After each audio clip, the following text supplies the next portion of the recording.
Pak Chandra. Saya Septinia Kirana, CGP Angkatan 9, izin untuk mewawancarai Bapak terkait dengan tugas guru penggerak dalam materi pengambilan keputusan sebagai seorang. Sebelumnya apa kabar nih Pak Chandra? Kabar baik, alhamdulillah. Gimana? Ya, kabar baik Pak, puji Tuhan. Saya izin mengganggu waktunya ya Pak. Silakan. Saya akan menanyakan beberapa pertanyaan terkait dengan pengambilan keputusan sebagai seorang. Pertanyaan yang pertama nih Pak, mungkin Pak Chandra kan sebagai seorang pemimpin di sekolah kami nih sudah pernah atau sering menemukan beberapa permasalahan atau situasi di mana terjadi mungkin sebuah dilema antara dua pilihan, benar dengan benar atau benar dengan salah. Itu dilema etika ataupun bujukan moral. Nah, kira-kira Pak Chandra mungkin bisa nggak berbagi pengalaman atau sharing cerita terkait pengalaman ada kasus apa, terjadi seperti apa berkaitan dengan dilema etika dan bujukan moral. Masih Bu Septi, kalau kita memahami dilema etika itu sendiri kan artinya satu yang bermasalah, bisa dua masalah juga dalam kategorinya kebenaran dan etika, kebenaran perilaku. Ternyata di sekolah yang saya pimpin ya banyak seperti itu kejadian. Namun karena di sekolah itu merupakan pengabdian dan tugas kedinasan di instansi pemerintah,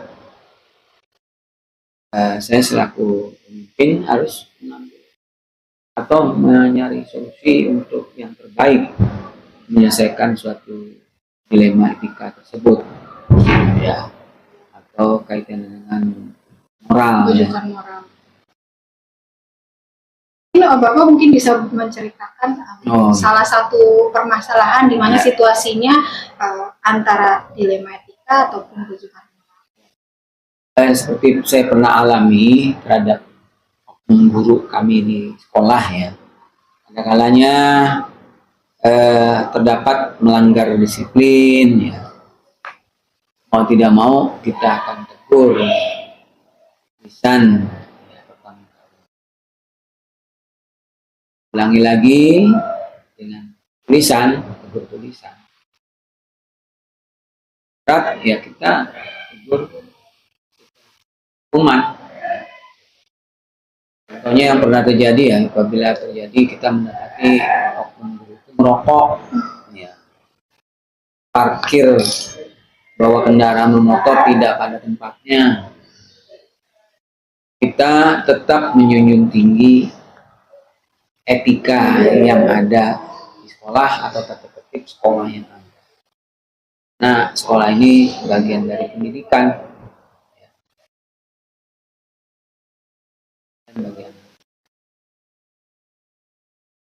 Mungkin selama ini bagaimana Bapak selaku pemimpin dalam mengidentifikasi nih Pak kasus-kasus mana yang mungkin merupakan dilema etika, mungkin kasus-kasus mana yang berkaitan dengan bujukan. Kalau dilema etika itu artinya berkaitan dengan kode etik guru itu sendiri. Contohnya guru datang terlambat, pegawai datang terlambat, makanya tidak terlambat. Guru menegur, ya mungkin ada yang kasar, ya juga. Kita juga, etika itu. Yang satu lagi yang bujukan moral. Nah, bujukan moral, ya ada kaitannya juga kita merasa teman sejawat itu secara moral juga kita istilahnya terasa gitu sungkan untuk menegur, tapi bagi kami itu bagian dari jiwa seorang pemimpin tidak seperti itu. Tetap kita melakukan dengan etika juga. Itu salah karena menyangkut contoh teladan tadi kepada anak. Kalau misalnya Bapak selaku pemimpin nih dalam mengambil sebuah keputusan, mungkin tadi terkait dengan kasus-kasus disiplin guru, mungkin guru merokok atau parkir sembarangan, bagaimana Bapak mungkin mengambil keputusan sebagai seorang pemimpin? Mungkin bisa dikaitkan dengan apakah memang itu dibenarkan, apa mungkin ini ada rasa mungkin toleran karena kasihan atau seperti apa? Saya selaku pemimpin tetap memegang aturan yang ada di Pemda, di Perda ya DKI Jakarta itu nomor 5 tahun 72 itu tentang larangan untuk merokok di tempat sekolah ya pendidikan. Hingga apabila terjadi teguran pertama, tulisan dan tidak diindahkan, maka kita memberikan hukuman pelanggaran atau istilahnya secara keras itu. Parkir jelas kita masih persuasif karena yang ada kita arahkan saja gitu. Ada langkah-langkah prosedurnya ya Pak, Ya. mulai dari mungkin teguran secara lisan atau langkah-langkah persuasif dalam menangani kasus-kasus yang tadi seperti oknum guru yang merokok serta parkir sembarangan. Menurut Bapak sebagai seorang pemimpin, hal-hal apa saja sih Pak yang selama ini Bapak anggap efektif dalam mengambil sebuah keputusan, khususnya pada kasus-kasus dilema etika tadi Pak? Kita ambil keputusan yang tegas supaya tidak terjadi terulang kembali ya, dengan reward and punishment itu ya. Artinya kalau memang dia salah, kita ambil keputusan tegas dengan kode etik guru, kode etik pegawai apa itu sanksinya ya, karena dari pihak yang bersangkutan juga kan harus loyalitas, integritas dan profesionalisme. Jadi itu aja hal-hal yang perlu kita lakukan. Ada hal-hal efektif ketegasan ya Pak sebagai seorang pemimpin, dan mungkin bisa memberikan reward ataupun punishment dari sebuah permasalahan yang memang dimuncul. Nah, kalau hal-hal yang menjadi tantangan Bapak nih ketika mengambil sebuah keputusan, khususnya pada kasus-kasus dilema etika itu seperti apa Pak yang menjadi tantangan? Kasus dilema etika itu ya artinya kita melihat adanya pengulangan melanggar peraturan dilema etika itu sendiri atau moral ya. Nah, yang baik adalah pengawasan melekat ya, kesadaran diri guru yang bersangkutan, pegawai, dan juga pengawasan dari pihak sekolah yang memang ditugasi. Tantangannya memang ada pengulangan ya dari perbuatan yang sama ya Pak. Walaupun sudah ada mungkin teguran secara lisannya, dan perlu sekali untuk ada punya pengawasan ya Pak. Pengawasan. Pak Chandra, kira-kira nih Bapak ketika mengambil sebuah keputusan dalam sebuah kasus dilema etika, apakah memiliki jadwal tertentu? Apakah Bapak menyelesaikannya di tempat atau mungkin perlu jadwal khusus? Mungkin bentuk prosedurnya seperti apa Pak? Kalau terjadi pelanggaran etika yang sifatnya sehari-hari atau kelihatan ya, kita langsung menegur. Dan kalau memang itu hal yang agak sedang pelanggaran etika itu, kita membuat teguran tulisan. Kalau memang ternyata hal itu penting, teguran itu meningkat atau pelanggaran itu, ya kita lakukan semacam hukuman gitu. Ya beberapa ini ya Pak, tergantung situasi dan kondisi. Kalau memang skalanya ringan, mungkin langsung di tempat diselesaikan. Tapi kalau jika sedang keberat, bisa teguran secara tulisan.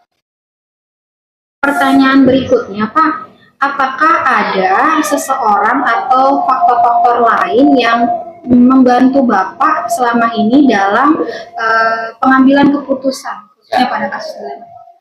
Seorang pimpinan kepala sekolah kan ada perangkat organisasinya, baik wakil kepala sekolah, ustaz tetap, dan kepala satuan pelaksana KPU dan pegawai-pegawai lainnya. Ya itulah mungkin bagian dari tim manajemen sekolah, sehingga dalam mengambil keputusan adalah untuk memperkuat keputusan itu. Mungkin prosedurnya Pak bisa di Prosedurannya apabila menemui dilema etika itu, ya kita mendiskusikan terlebih dahulu. Ya, langkah-langkah apa yang kita ambil, ya, terus mendengarkan konfirmasi dari teman-teman sejawat, ya, manajemen, satpel dan lain-lain, sehingga dari identifikasi tersebut kita bisa mengambil langkah. ada beberapa orang yang membantu Bapak ya, ketika mengambil sebuah keputusan, dalam hal ini tim manajemen, kayak wakil, nah Pak, pertanyaan terakhir nih Pak, mungkin terkait pengambilan keputusan sebagai seorang pemimpin, apa pembelajaran yang Bapak bisa sampaikan nih Pak pada kami, mungkin para CGU? Ya, pembelajaran yang kita dapat, ya kita artinya kalau memang kita profesionalisme, ya kita tunjukkan profesionalisme kita dengan langkah ketegasan seorang pemimpin. Dan kalau memang itu melanggar prosedural, ya kita lakukan langkah-langkah prosedural dalam mengambil keputusannya. Artinya seorang pemimpin ini harus tegas, gitu.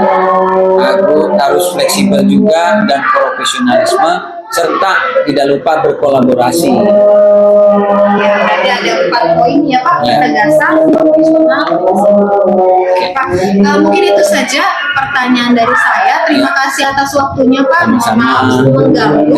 Semoga apa yang tadi Bapak sampaikan dapat kami juga nantinya pelajari dan laksanakan. Terima kasih Pak. Selamat siang.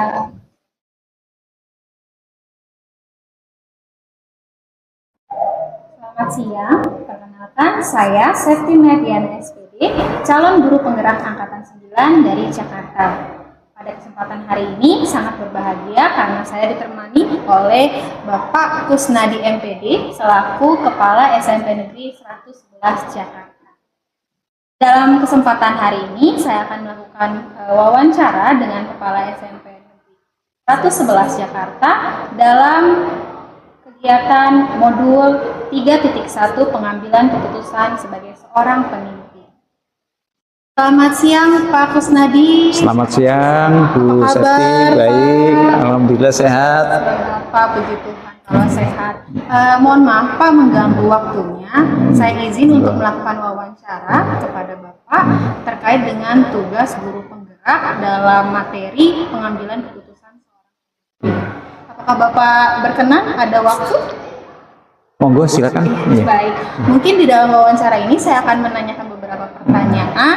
Nanti Bapak bisa berbagi pengalamannya kepada saya.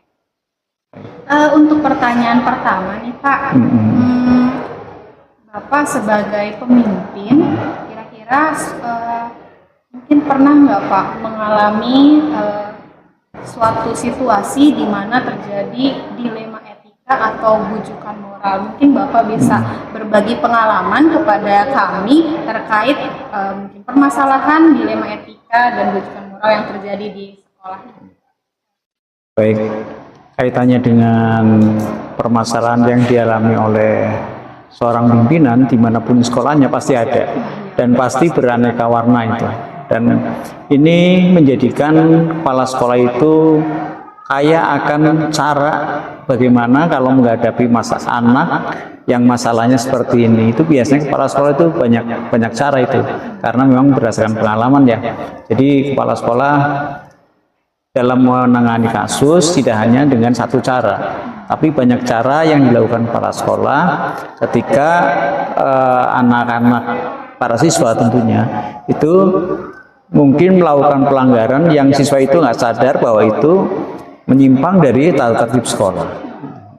Mungkin Bapak bisa sedikit bercerita nih Pak, mungkin permasalahannya Iya. seperti apa terkait dengan dilema etika yang dihadapi Bapak selaku pemimpin dalam mengambil keputusan. Setiap ada permasalahan itu saya selalu menekankan pada guru-guru agar secepatnya harus segera diselesaikan. Dan dalam pemecahan masalah itu biasanya saya itu menyerahkan terlebih dahulu kepada wali kelasnya. Wali kelasnya, kemudian dari wali kelas itu mungkin wali kelas akan mencatat dan akan memberikan pembinaan seperti apa yang pantas untuk anak ini terima. Dan pembinaan ini tentunya adalah sifatnya mendidik. Ya Pak, terkait dengan siswa, mungkin Bapak bisa memberikan contoh nih Pak, kira-kira situasi seperti apa yang dimana mungkin Bapak sebagai seorang pemimpin, oh iya ini mungkin sesuatu yang di satu sisi mungkin ini belum tentu benar atau seperti apa Pak? Jadi kaitannya dengan bagaimana kami memberikan semacam binaan agar binaan tersebut dirasa tepat untuk anak itu, biasanya kami itu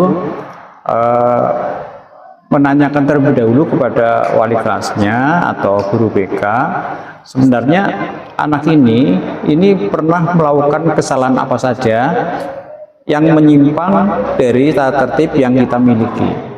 Dari situ baru kami menyimpulkan hukuman seperti apa yang cocok untuk anak ini tanpa merugikan bagi dunia pembelajarannya atau pendidikannya. Pertimbangan. Kemudian juga konfirmasi dari wali kelas kira-kira apa sih masalahnya, apa sebabnya. Kemudian pertanyaan berikutnya nih Pak, kalau Bapak selaku pemimpin, bagaimana nih Pak mengidentifikasi kasus-kasus yang terjadi di sekolah 111 ini, SMC 111 ini, yang merupakan dilema etika dan mungkin bujukan. Iya. Jadi ketika kami akan menyimpulkan dan mengeksekusi kira-kira hukuman yang pantas kepada anak ini, tentu kami ingin mencari tahu terlebih dahulu sebenarnya sejauh mungkin anak ini itu pernah melakukan perbuatan yang menyimpang itu apa saja.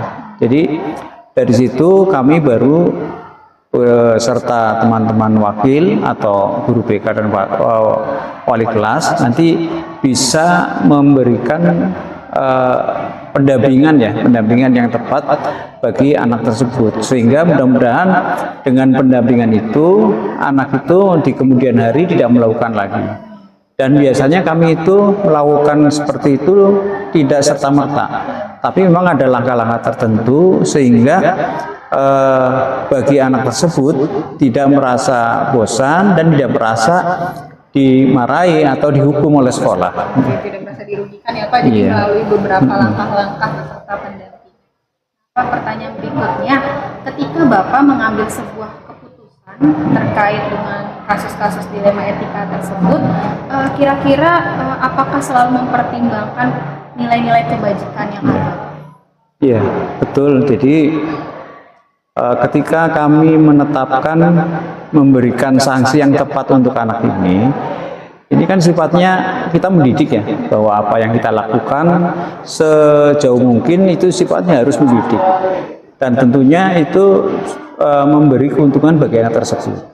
Dan walaupun kita berikan hukuman, tetapi perkembangan anak itu, baik perkembangan rohaninya maupun kecerdasan emosi dan sebagainya, itu anak itu bisa tumbuh dengan positif gitu.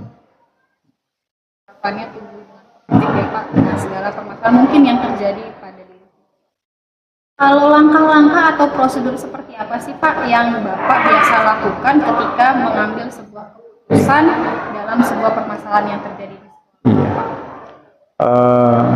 Untuk langkah-langkah yang kami ambil ketika ada permasalahan yang tentunya dilakukan oleh siswa, itu biasanya pertama kami memberikan semacam briefing kepada para guru ya, para guru memberitahukan bahwa ketika ada anak yang melanggar tata tertib itu harus segera mungkin untuk diselesaikan.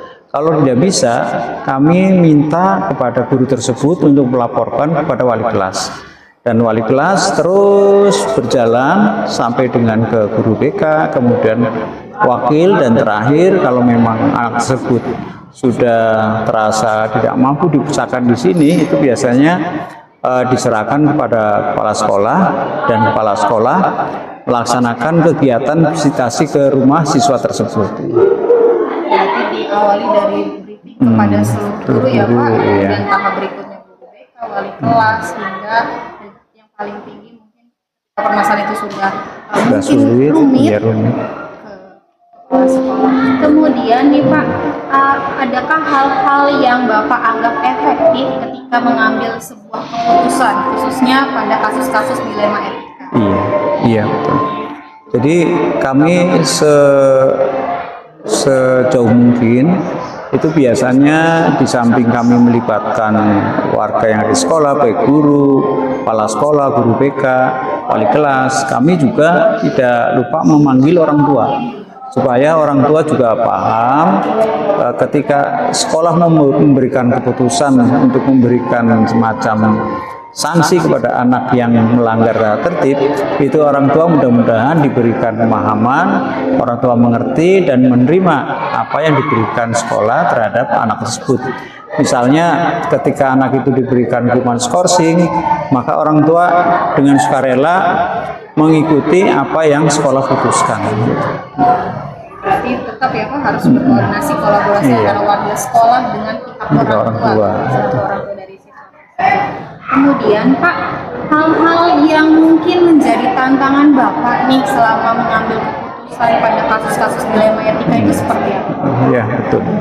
Jadi ketika kami itu membuat kesepakatan dengan anak, dengan orang tua, itu kadang-kadang orang tua itu lalai gitu. Sehingga sudah diberi peringatan, membuat pernyataan, walaupun sudah bermaterai, anak itu mengulangi lagi. Nah ini yang menjadikan kami itu merasa kok kami menangani seperti ini kok nggak mampu gitu. Nah kalau keadaan sudah seperti itu dan memang benar-benar nggak mampu, itu kami menyerahkan ke orang tuanya, dan orang tua membuat surat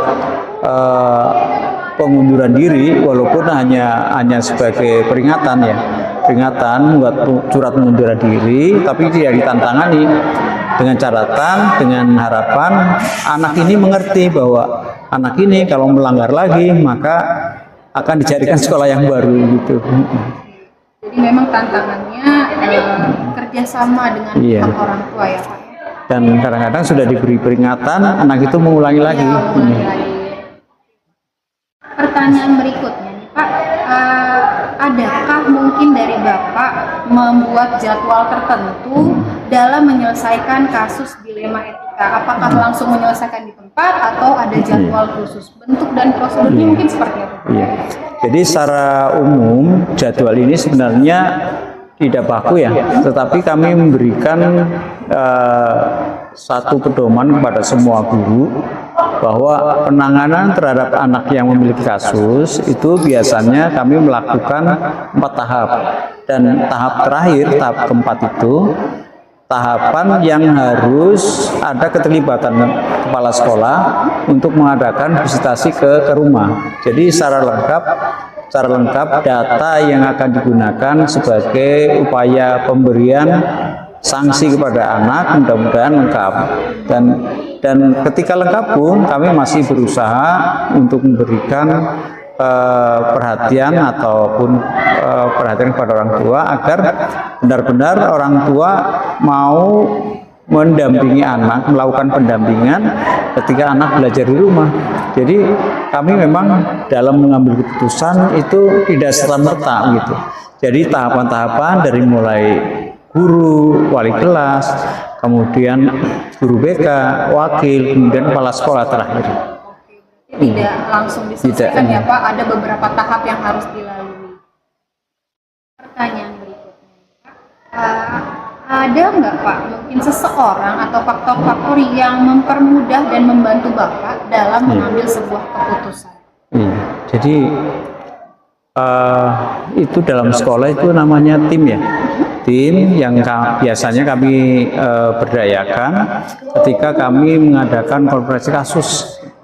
Jadi konferensi kasus ini kami laksanakan itu harus ada kehadiran secara utuh, secara lengkap, baik dari siswanya, orang tua, maupun guru yang terlibat di dalamnya, maupun salah satu siswa yang duduk di sebelahnya, di sampingnya, sebagai kelengkapan data yang akan kami gunakan untuk memberikan semacam sanksi apa sih yang pantas diberikan kepada anak ini. Upayanya adalah bahwa sanksi yang kami berikan itu adalah dalam upaya untuk mengadakan pembinaan.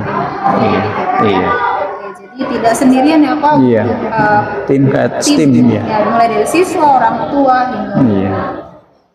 Pertanyaan berikutnya nih Pak, mungkin pertanyaan terakhir. Dari yang tadi Bapak sudah sampaikan, ada nggak hal inti atau simpulan yang bisa menjadi mungkin pembelajaran juga bagi kami terkait seorang pemimpin itu mengambil keputusan itu harus seperti apa? Jadi ketika kami itu berangkat mau menyelesaikan kasus yang anak lakukan, itu biasanya kami itu sudah punya pandangan pedoman itu bahwa upaya yang kami lakukan untuk memberikan hukuman itu adalah sifatnya memberikan pendidikan. Jadi jangan sampai apa yang kami berikan baik berupa sanksi dan sebagainya kepada anak itu jangan sampai membuat anak ini merasa takut, merasa mau disingkirkan dari sekolah. Tidak. Jadi semata-mata adalah bagaimana keberlangsungan pendidikan anak ini kita juga bisa menjaganya. Walaupun ya kita dalam kondisi lingkungan sekolah 11 ini agak sulit. Sekolah-sekolah mana kira-kira yang bisa dimasuki anak ini untuk ke sekolah itu, ke sekolah yang lain maksudnya. Jadi saya ambil inti bahwa ketika mengambil sebuah keputusan, Bapak sebagai seorang pemimpin tetap sesuai dengan pedoman yang berlaku, tetapi tujuan akhirnya tetap siswa itu dalam pembinaan dan pendampingan dan hasil terbaik untuk siswa tersebut dalam berbagai kasus di lingkungan. Baik Pak, mungkin itu saja pertanyaan dari saya. Terima kasih untuk waktunya. Apa yang tadi Bapak sampaikan sangat bermanfaat bagi saya, mungkin bagi semua yang menonton video ini. Saya izin pamit undur diri. Terima kasih Pak. Terima kasih sama-sama. Demikian, terima kasih dan selamat siang.